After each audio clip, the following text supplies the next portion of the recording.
2015. In 3 words, I can sum up everything I've learned about life.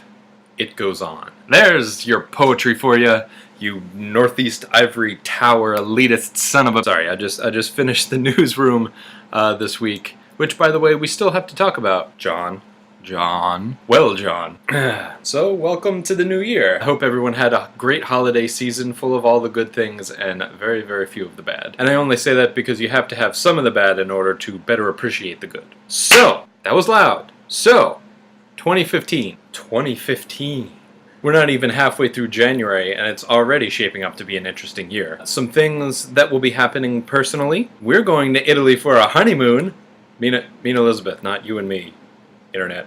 Or John. First country I'll visit where I don't speak the language, which should be pretty interesting. Adventures! You, John and Adrian, are getting married, which is excellent, and Joe and I will have to plan a bachelor party, which will also probably be excellent. My wife turns the big 3-0 this year, which of course I remember fondly. But hey, 30's just a third of the way, right? It's not so bad. Plus, she gets to spend the other 2/3 of the way with me. Hopefully that helps. Oh god, another 60 years of this bullshit? 2015.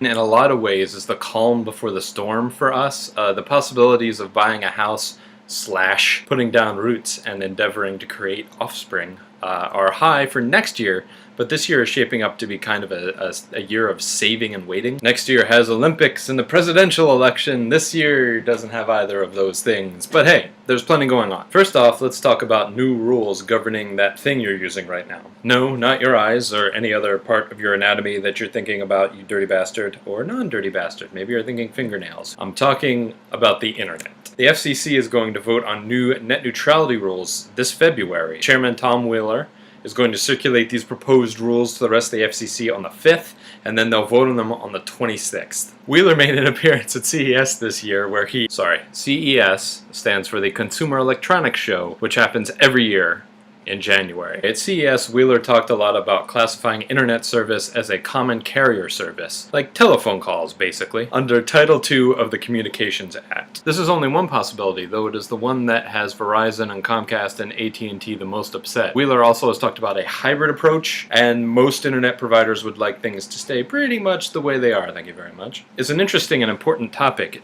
Do yourself a favor and learn a little bit about it. Internet access is becoming more and more essential to everyday life in America, both personally and professionally, so it's worth knowing what's at stake. That's in February. Speaking of CES, how about some virtual reality talk?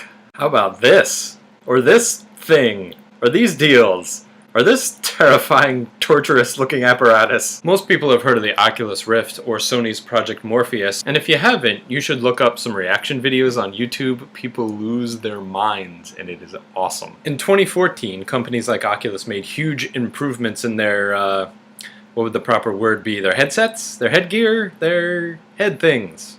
They made a lot of progress with their head things. Lag has been reduced, the graphics are immersive, and that combined with a good pair of headphones can really transport you to a different reality. Problem is, it can only do that if you're sitting down, because as soon as movement or interaction is required, you still have to pick up a controller. Looks like we've got full VR immersion of the eyes and the ears covered. If CES is any indication, 2015 will be the year of trying to expand that immersion out to the rest of the body. There are hand controllers and haptic vests and motion trackers like Kinect and Leap Motion, and even that crazy-ass stationary treadmill pit to make it possible for you to walk in place while moving in a virtual world. Then, hey, you can work out while playing video games. What else? This is apparently the year when the Large Hadron Collider starts running at full power, smashing particles together at ridiculous speeds. And don't worry, there's only a tiny, infinitesimally small chance that these experiments will create a black hole that will then devour our solar system. Tiny chance of abject disaster. No big deal. As of this month, Russia and a few other countries, Belarus, Kazakhstan, Armenia, and Kyrgyzstan, formed the Eurasian Union,